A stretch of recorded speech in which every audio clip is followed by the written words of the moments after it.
Boa tarde, sejam todos muito bem-vindos a mais uma live direto aqui da Secretaria Municipal da Saúde de São Paulo. Hoje é quarta-feira, dia 19 de junho. Estamos a 2 dias do início do inverno, que começa na sexta-feira, aqui para quem mora no hemisfério sul do planeta. Época de chocolate quente, época de dormir em cobertor até mais tarde, mas também época de doenças típicas da estação. Um tormento aí para quem tem alergias, rinite, sinusites e todas as outras ites possíveis que afetam as vias respiratórias. E para falar das doenças de inverno, a gente trouxe aqui como convidada a médica Josefa Maria Carneiro Diniz. Ela é médica generalista da Unidade Básica de Saúde Vila Santa Maria, está há 17 anos na saúde pública e com certeza tem muita informação para passar sobre esse assunto. Então, queria primeiramente agradecer a doutora Josefa por ter aceito o nosso convite. Boa tarde, doutora. Seja bem-vinda aqui à Secretaria. Obrigada. Doutora, com a experiência de tantos anos atendendo a rede pública de saúde, acho que quando vira estação, já os postos de saúde começam a encher de gente com tosse, com espirro, reclamando de alergia. É mais ou menos por aí que acontece mesmo? Sim, a nossa OBS e todas da nossa região aumenta muito o fluxo, a demanda, principalmente em crianças nessa época. É bem intenso o movimento. E é bem isso mesmo, assim, virou estação, começa a mudar um pouquinho o tempo. Sim. E acho que uma coisa que é importante, né? As pessoas acham que essas doenças normalmente estão relacionadas com a temperatura, mas tem muito a ver também com o ar, né? O ar fica mais seco, né, doutora? Geralmente assim, a temperatura ajuda, mas o problema é o ar que é mais seco, né? E diminui a umidade do ar, favorece a aglomeração dos poluentes e favorece o aparecimento das doenças respiratórias. E também, na época, como mais frio, as pessoas tendem a ficar mais juntas, mais em ambientes fechados e facilita a transmissão das doenças. Uhum. E lá na UBS Vila Santa Maria especificamente, já dá para notar esse aumento no fluxo de pessoas que procuram a UBS? Sim, já começou. Esfriou, aqui também não está bem típico ainda o inverno, né? Ainda não esfriou bastante, isso, né? Mas assim, caiu a temperatura, você já percebe o aumento do movimento. E quais que são as doenças de inverno mais comuns, doutora, que a gente poderia listar para as pessoas? Bom, as mais comuns, os resfriados comuns, as gripes, rinites, sinusites, asma, mas pneumonia, também a pneumonia, então, sinusites, amidalites, as ites do inverno, que a gente chama, as ites do inverno, né? Queria que você falasse um pouco sobre essa questão do ar seco, né? E aqui em São Paulo a gente tem, infelizmente, isso é potencializado pela poluição, que também torna o ar mais tóxico, vamos dizer assim. O que esse ar seco interfere, não só para quem já tem uma doença alérgica, né, crônica, mas também para quem não tem essa doença e começa a sentir dificuldade mesmo de respirar ali no ambiente externo? Então, é por esse aglomerado de poluentes que a gente chama, há um ressecamento na mucosa do trato respiratório e favorece o aparecimento de doenças. Para quem já tem processos alérgicos, não que desencadeia, nem que o alérgico tem mais gripe, não é isso. É que facilita, já por ele ter assim, mais tosse, ressecamento, alergia para poeiras, é mais fácil de desencadear. Uhum. Tá? E existem medidas práticas que a pessoa pode, de repente, tomar, além de, é claro, ingestão de líquido, eu acredito que seja a principal medida, mas que outras ações uma pessoa pode fazer para se precaver, principalmente com essa questão das alergias? A principal medida mesmo, o que a gente fala bastante, é a ingestão de água, né? Tomar bastante água, evitar atividades físicas no período da baixa imunidade, no período horário, em termos de 10 a 16 horas. Uhum. Cuidados com os olhos, que também ressecam, usando esses lubrificantes, colírios. O soro fisiológico, por exemplo, pode ser utilizado? Soro fisiológico, ou esses colírios que ele tem como fosse uma lágrima lágrima artificial. Era só um minutinho. Tá com problema de áudio? Pode. Acho que a gente teve um probleminha de áudio. Se não deu para escutar o comecinho da live, depois a gente dá uma rememorada. Mas então, como você estava falando sobre a questão de ressecar o olho também. De ressecar o olho, né? E o horário de atividades físicas, assim, ao ar livre deve estar no período de menor umidade do ar. Uhum. O que mais? O olho. Em casa mesmo a gente pode colocar toalhas molhadas, recipientes com água, vaporizadores, para ajudar, né? Manter a casa limpa. O que mais? Arejada, aberta, evitar aglomerações. Isso é bem importante, né, doutora? A pessoa, eu sei que na época de frio, a tendência é a pessoa querer ficar mais encolhida, ficar mais em ambientes fechados, mas é importante estar sempre atento a essa questão de ver se o ambiente está arejado, não ficar tão aglomerado assim, porque isso também facilita, né, essa propagação de vírus, de bactérias, né? Sim. E em casa mesmo, as pessoas que assim, evitar varrer com vassoura que sobe o pó, né? De preferência usar aspirador, ou então um pano úmido, para quem não tem aspirador, não precisa ser aspirador. Uhum. Né? E principalmente são essas coisas caseiras mesmo que a gente faz, né? Uhum. Para quem está entrando agora ou começou a assistir a live, se teve algum problema com o áudio, eu vou reforçar aqui, a gente hoje está falando sobre doenças de inverno, esse é o assunto aqui do nosso ao vivo, aqui da Secretaria Municipal da Saúde, e eu estou aqui do lado da doutora Josefa Maria Carneiro Diniz, que é médica generalista, ela trabalha na UBS Vila Santa Maria, aqui na zona norte da cidade de São Paulo, e ela está tirando aqui as nossas dúvidas e dando dicas para as pessoas começarem, né, a enfrentar o inverno que tem início nessa próxima sexta-feira de uma maneira mais saudável. E já tem gente que começa a participar aqui com a gente, doutora. A Tatiana Malman, por exemplo, ela manda aqui um boa tarde para a senhora e ela fala que quem tem rinite sofre muito mais no inverno. Como sobreviver ao inverno sem sofrer tanto? Existe alguma receitinha milagrosa para essas pessoas que têm rinite? Então, a receitinha milagrosa são essas orientações que a gente dá. Aumentar a ingestão de líquidos, manter narina hidratada, lavada com soro fisiológico, evitar os poluentes, né? As aglomerações. E, assim, no caso, se precisar, tomar um descongestionante, porque também incomoda realmente. Uhum. O que é a rinite na prática, doutora? A rinite é como fosse um processo inflamatório, um edema na mucosa, né, que causa desconforto e geralmente é alérgico, né, e causa um desconforto, você fica com obstrução nasal, com dificuldade de respirar. E qual que é a diferença para a sinusite, por exemplo? O que é a sinusite? A sinusite já é uma inflamação dos seios nasais, que a gente chama, seios paranasais. Que é essa parte aqui da lateral do lado do nariz. Os malares, paranasais, frontal, e já é uma inflamação maior, que às vezes tem secreções, pode ser por bactérias, por vírus, e aí o tratamento é mais... Tá, então a rinite ela é alérgica. A rinite é mais alérgica. E a sinusite ela pode ser por vírus e por bactérias. Vírus e bactérias. Perfeito. E é mais grave? É um tratamento maior, é mais grave. Aí tem que entrar com antibiótico. É mais quando a gente vê pelos sintomas que é mais de bactéria, entra com antibiótico, corticoides até, e antihistamínicos, que a gente chama que é antialérgicos. Né?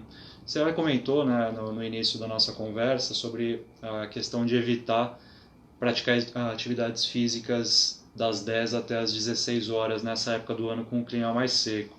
Eu posso até falar como um testemunho pessoal, eu sou praticante de corrida, eu gosto de correr na rua. Odeio correr em esteira, acho chato pra caramba, então eu gosto de correr na rua. E de fato eu percebo que nessa época do ano, se eu vou praticar a corrida nesse período, principalmente quando está no período mais quente do dia, eu tenho dificuldade, eu preciso me hidratar muito mais do que em outras épocas. Você sente até às vezes uma ardência no nariz, pode ter sangramentos nasal, até pelo ressecamento da mucosa também. E aí, a senhora comentou sobre a ingestão de líquido, né, de beber água para se hidratar, de limpar óleos e todo esse trato aéreo com soro fisiológico, que é uma boa alternativa. Tem alguma outra medida que possa ser feita em termos de hidratação e para não ter esse ressecamento das vias aéreas? Olha, as outras medidas que a gente fala é melhorar a imunidade com a boa alimentação, frutas cítricas, acerola, laranja, para melhorar a imunidade. Frutas cítricas? Sim, a laranja, a acerola a gente indica, né? Para melhorar a imunidade, não que vai tratar a rinite nem tratar uma gripe. Você vai melhorar a sua imunidade. Perfeito. Então eu convido vocês também que estão entrando agora na live, mandem as suas perguntas, participem com a gente. Tem aqui, por exemplo, o Daniel Mesa ou Mesa, me desculpa se eu pronunciei errado o seu sobrenome, Daniel. Ele diz aqui, legal o tema de hoje, é necessária a prevenção de doenças, a promoção de saúde. Adorei os contatos de vocês conosco, a possibilidade de participação na população geral. Legal, Daniel, esse é o intuito das nossas lives que a gente faz periodicamente aqui. É tentar sempre levar as informações, às vezes as informações mais básicas, mas que a gente passa ali no dia a dia e não se atenta tanto, e com a ajuda dos nossos convidados a gente poder esclarecer essas questões. Ele fala aqui, ó, invernadeiro, não entendi, Daniel, depois acho que você deve ter cometido algum erro de digitação aqui, manda depois que eu leia a complementação. Doutora, uma outra questão aqui que eu tinha selecionado para a gente tocar aqui o programa, em relação à vacinação. A gente teve até agora recentemente, houve uma campanha nacional de vacinação contra a influenza, né, a popular gripe aqui em São Paulo, foram quase 3 milhões de doses de vacina aplicadas, e ainda está em curso, inclusive, uma ação de vacinação para alunos do ensino público e privado da capital, crianças de até 6 anos de idade.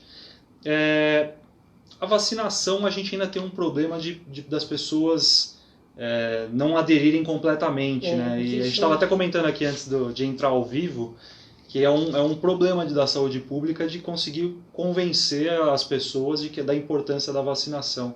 Então, para não parecer que sou só eu que estou falando, estou aqui com uma médica especialista, trabalha já há muito tempo na saúde pública. Fala um pouquinho sobre essa questão da importância da imunização. Realmente, o mais importante, a prevenção, o mais importante mesmo seria a vacinação para todos, né? Mas não temos, mas é feita realmente para os grupos de riscos, de risco, que são os crônicos, os idosos, as crianças, as gestantes, e assim, atinge uma boa população. Mas assim, é um mito dizer que tomar vacina vai ter gripe, que é o que acontece com muitos, principalmente os idosos. Eles eu não vou tomar porque o ano passado eu tomei e tive uma gripe muito forte. Acontece que eles podem realmente ter uma gripe, mas não devido à vacina. Ele pode ter uma gripe por outro vírus, que aquela vacina que ele tomou já são os vírus, já são contra os vírus mais graves. Então ele poderia ter tido uma pior, mas ele tem uma gripe de outro vírus, não da vacina que ele tomou. Porque isso é importante, né, doutora? A vacina tem diversas cepas do vírus, né, que a gente costuma dizer. Então, assim, o fato de você ter se imunizado com a vacina, que já te protege contra vários tipos que já estão circulando, não significa que você não vá ter uma outra gripe, mas também é mito dizer que eu tomei a vacina e eu tive uma gripe. Não vou tomar, que o ano passado eu tomei a vacina e tive uma gripe muito grande. Não é verdade que foi da vacina. E sabe que isso é uma coisa que como a gente trabalha aqui com as redes sociais da Secretaria, é até algo a gente brinca, né, entre aspas, bastante, porque esse acho que é um dos maiores mitos que a gente escuta, que a gente recebe por aqui, de as pessoas dizerem, mas eu tomei a vacina contra a gripe, depois que eu tomei, foi a época que eu mais peguei gripe, né? A pessoa ainda reforça como sendo algo nocivo. A gente tenta sempre aqui bater contra esse discurso e falar, não, gente, vocês precisam se vacinar, é importante e protege não só você, como as pessoas que convivem, né? E nessa época do ano, que como você falou, é uma época de aglomeração, época em que as pessoas procuram locais fechados, aí é que piora ainda mais o quadro. E além de gripe, que outras doenças que essa aglomeração podem aparecer, doutora? Até a gente estava até comentando também, né, do sarampo, né? A gente está tendo casos de sarampo na cidade de São Paulo.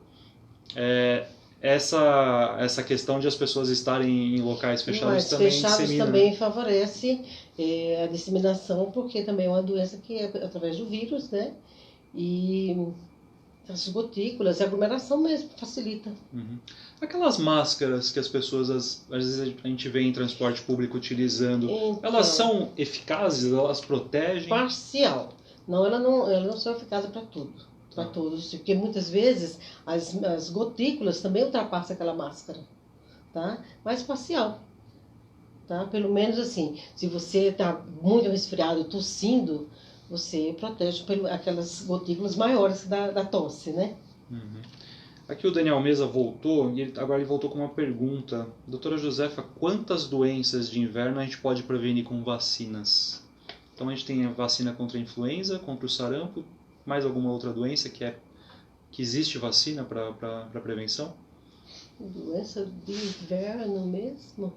Não, né? Porque as outras já são mais Não, de trato respiratório, de não, são outras, alérgico. mas não do inverno, né? Uhum. Que a gente tem que prevenir com vacina. Então é isso, Daniel. Acho que basicamente é a vacina É. contra a influenza e contra o sarampo.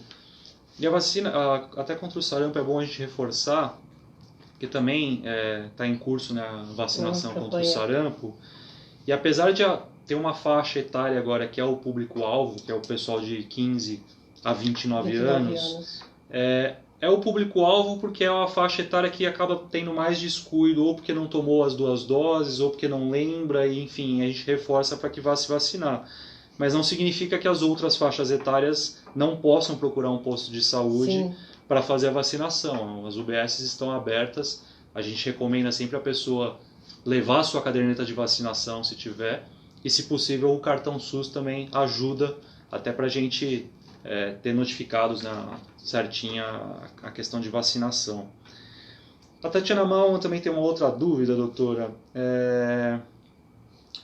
A crença ou mito de que tomar sorvete ou bebida gelada no inverno causa gripe ou resfriado. Procede isso? De fato, tomar sorvete ou bebida gelada causa essas doenças? Não.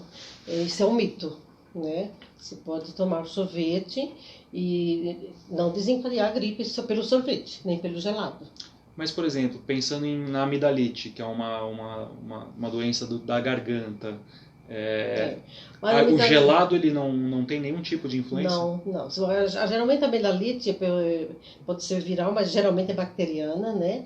E vem de uma infecção, às vezes de uma otite que passa para a amígdala. E assim, não foi o gelado que desencadeou. Nem andar descalço, por exemplo? Nem andar descalço. É difícil a vozinha, aquelas pessoas mais acreditar que não tem, mas não tem nada a ver. Ao inverno você pode tomar sorvete, desde que você esteja bem, com uma boa imunidade, bem hidratado, bem alimentado, não vai causar gripe tomar sorvete. Mas o gelado ele tem alguma interferência na saúde de alguma maneira? Ingestão de bebida gelada ou de substâncias geladas, ele provoca alguma consequência na nossa... Eu acho que só se for uma coisa em excesso, né? Mas o normal não vai causar nada. Não vai provocar não vai provocar uma doença. Tá. A Ana Beatriz está aqui com a gente também. Obrigado, Ana Beatriz, pela participação. Ela fala aqui que é justamente o que a gente estava comentando agora, né? A vacina contra a gripe já está liberada para todos, mas a população não quer tomar a vacina com medo de ficar doente. É o que a doutora Josefa estava falando. Muitas vezes até com os idosos, né? Isso acontece. Teve recentemente algum caso lá na UBS, doutora, de gente que você ouviu que falou que não ia tomar vacina? Tem, a gente faz vacina em idosos restritos ao lar e faz em domicílio. E eles recusam, assinam e falam que não precisam, não vão tomar porque vão ficar doentes. Tem que se assinar um termo, né? Pelo menos isso, porque assim, a auxiliar vai fazendo a parte dela e tudo, ela pelo menos assina para dizer que não foi ela que não quis fazer, foi a paciente que não quis tomar. E nesse caso não tem muito o que fazer, né, doutora? Não tem, que você não pode obrigar. É uma pessoa consciente. Doutora, outra questão aqui, você até comentou, né, um pouco por cima, de que crianças e idosos acabam sendo os grupos mais afetados. Isso é por questão também de imunidade? De imunidade, porque eles têm uma imunidade mais frágil, né? No começo, o idoso, os bebês e os idosos têm uma imunidade mais frágil e aí favorece mais o aparecimento das doenças. E assim, a gente também não pode esquecer as gestantes e os doentes crônicos, né? Por isso que o público-alvo de imediato que a gente tem nas vacinas geralmente são bebês, que são crianças e idosos. Uhum. Que é quem geralmente aparece mais na UBS. Mais. Para as gestantes, é também muito importante a questão da imunização. Doutora, você poderia falar a respeito disso? A gente tem hoje como assim, como obrigatoriedade mesmo, no pré-natal, iniciando o pré-natal, você já toma vacina de gripe. Uhum. E isso é feito um acompanhamento em seguida durante várias etapas da fase, Sim, várias etapas da vida do bebê, né? Porque a gente faz um pré-natal com aquelas doenças, são consultas mensais, né? Mas assim, de imediato o cronograma mesmo das vacinas já entra a gripe. Uhum. Porque a gente sabe que uma gestante tem uma baixa imunidade, não sabe dizer tudo, mas foi comprovado que as gripes, quando surgiram, atingiram muitas gestantes. E a questão da imunidade das crianças, isso também é fundamental, a gente bater nessa tecla da imunização, de você respeitar o calendário nacional de vacinas. E para quem não conhece todo o calendário, acessa nossas redes sociais, a nossa página da Secretaria da Saúde na internet também. Tem lá todo o calendário com todas as vacinas que precisam ser tomadas em cada fase da vida. E essa campanha que está em curso agora, por exemplo, da influenza, é justamente pensando nessas crianças de até 6 anos de idade. Até 6 anos de idade. É importante também, né, doutora, esse trabalho extramuro que a gente chama, né? Que às vezes a pessoa não procura a unidade de saúde, mas aí a saúde pública tem que ir até os locais onde estão essas pessoas, no caso as escolas, né? Sim, as escolas, os pacientes restritos, às vezes tem mãe que não quer fazer a vacina, a gente vai em casa, vai no ambiente dela, conversar, orientar, dizer da importância da vacina. Muitas vezes eles recebem a orientação numa boa e fazem a vacina, e às vezes não. Tem casos, graças a Deus são poucos, mas tem pais que não deixam dar a vacina. Uhum. A gente está também aqui com a Fátima Brito. Ela tem uma pergunta também para a doutora Josefa.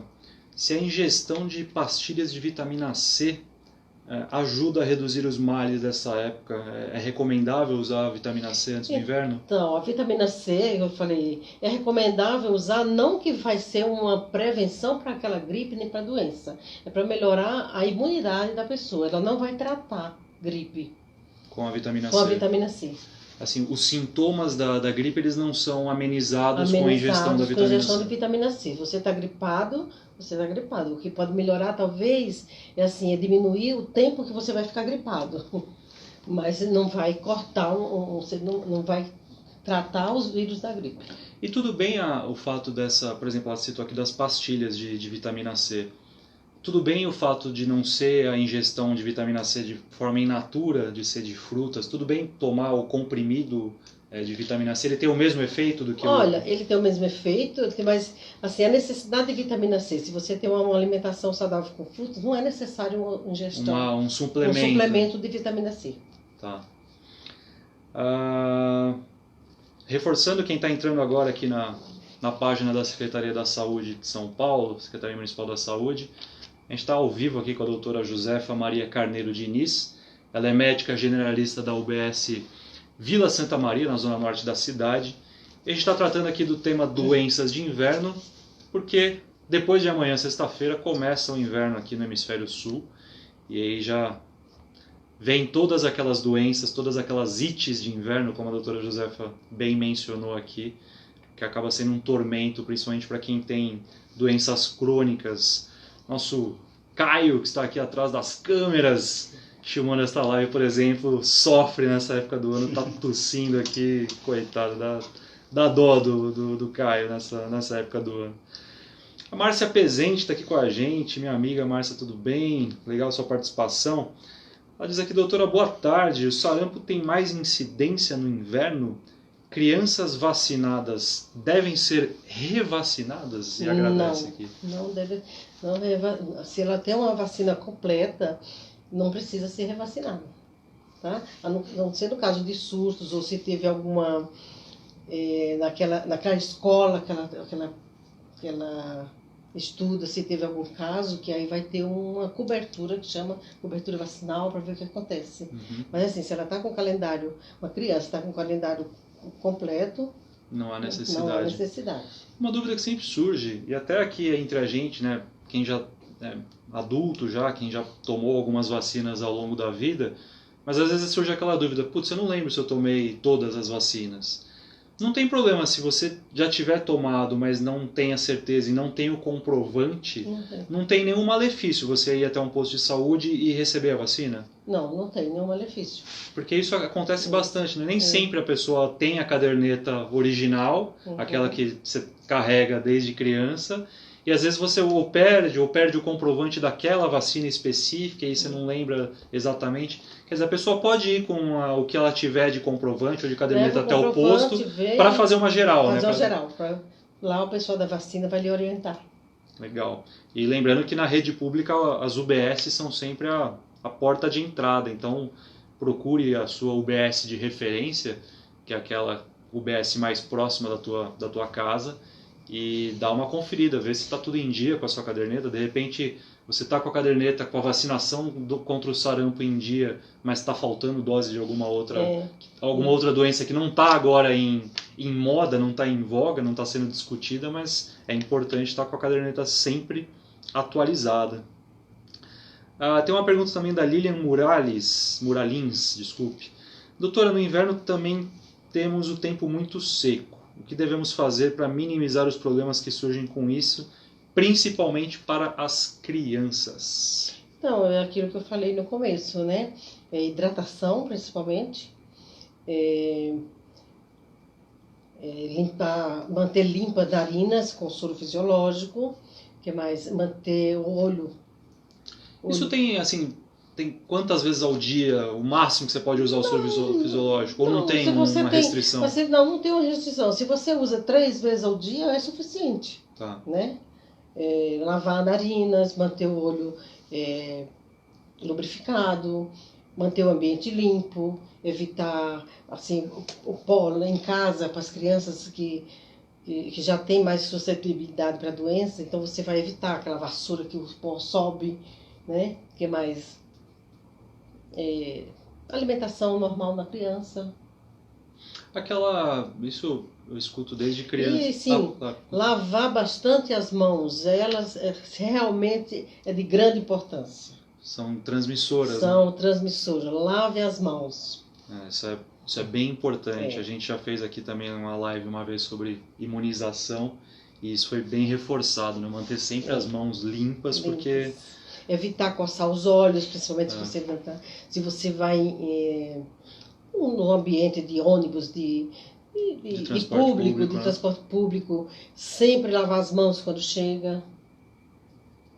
Eu ia comentar, né? De pequeno eu ouvia falar sobre pessoas que têm bronquite, que não pode ter carpete, não pode ter tapete em casa. É verdade isso? Então, porque geralmente tem uma reação à asma, né? Tem um processo alérgico, né? E tem os pólens, tem os ácaros, tem a poeira, tudo favorece.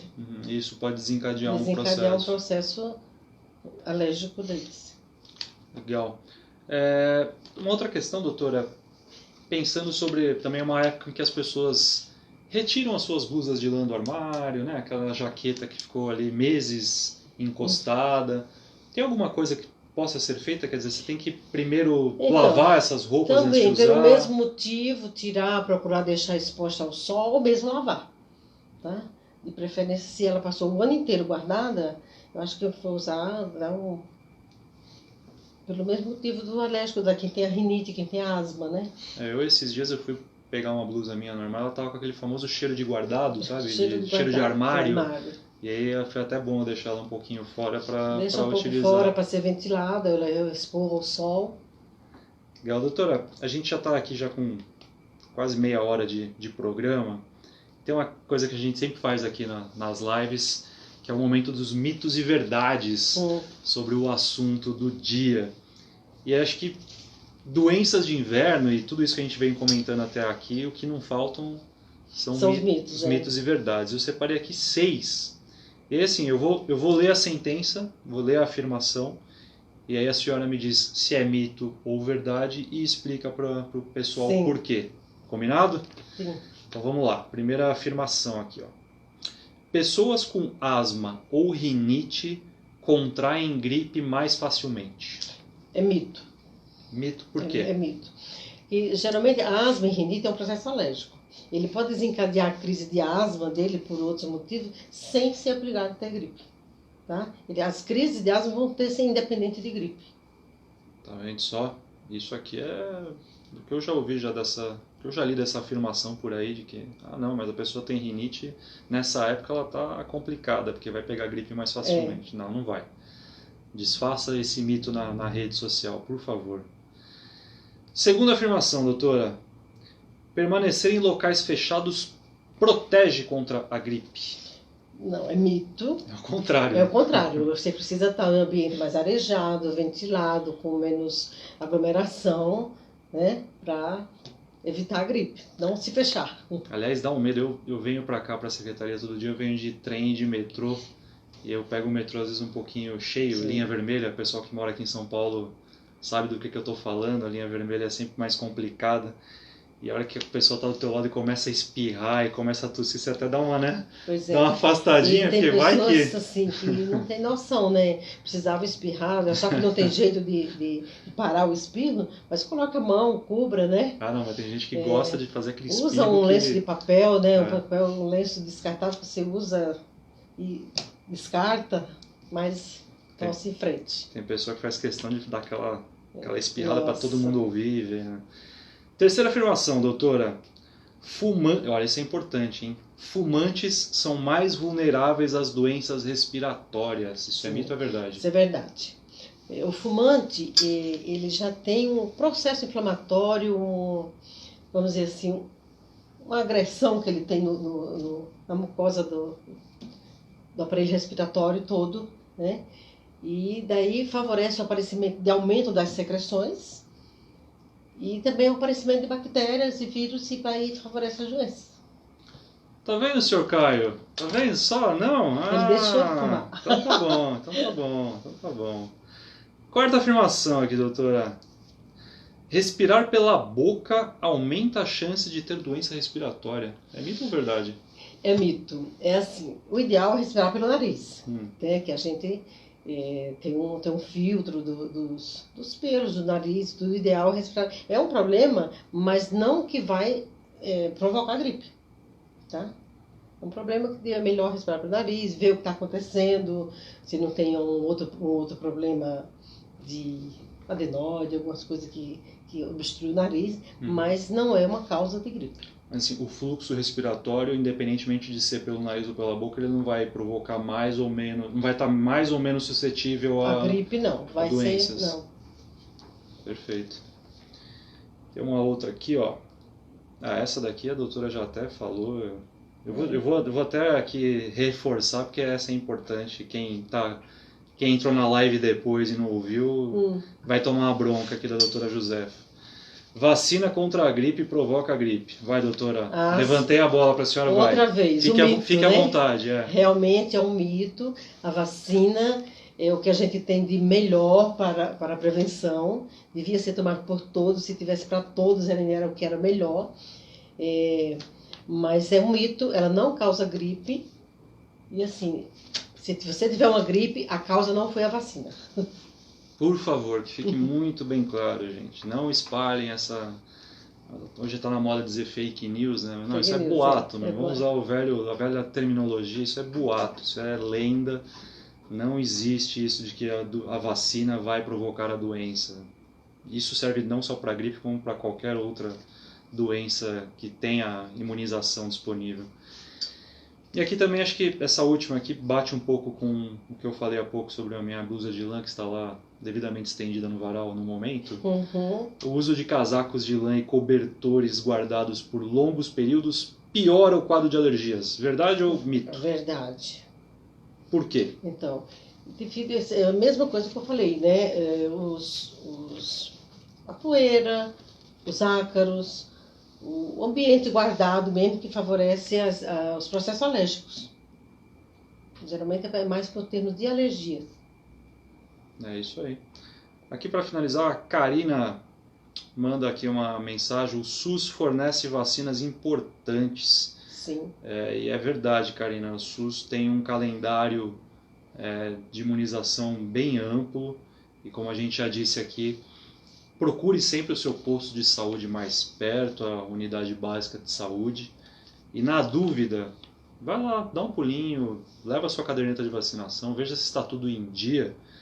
E começando agora esse inverno, para evitar, né, doutora, que fique aquele posto de saúde cheio de gente espirrando, vai lá antes, dá uma prevenida. Então, prevenção é sempre procurar melhor. fazer a prevenção e as medidas que a gente tem de fazer, as medidas necessárias, né, do mínimo, lavar as mãos, tomar água, se alimentar bem, dormir bem também é uma coisa boa para melhorar o bem-estar da pessoa, porque você fica menos predisposto. O que mais? Que são aquelas, né, essas medidas, né, doutor? Dormir bem, comer bem, são as medidas que valem para tudo, né? Para o bem-estar geral. Para a estabilidade da saúde das pessoas. Isso serve para não só para as doenças de inverno, mas para vários casos que a gente traz aqui nas lives.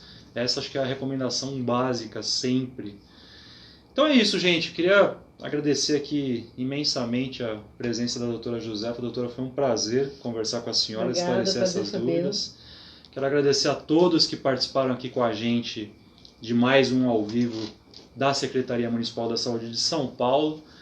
Lembrando que sexta-feira começa o inverno, tem feriado prolongado por aí, então é a época que o pessoal costuma, né? Aqui em São Paulo tem muitas cidades serranas que o pessoal procura nessa época, vai lá comer o seu fundi, vai tomar o seu vinhozinho, pegar um lugar mais frio, mas é bom estar prevenido, é bom estar precavido, porque o inverno chega e as doenças vêm junto, né, doutora?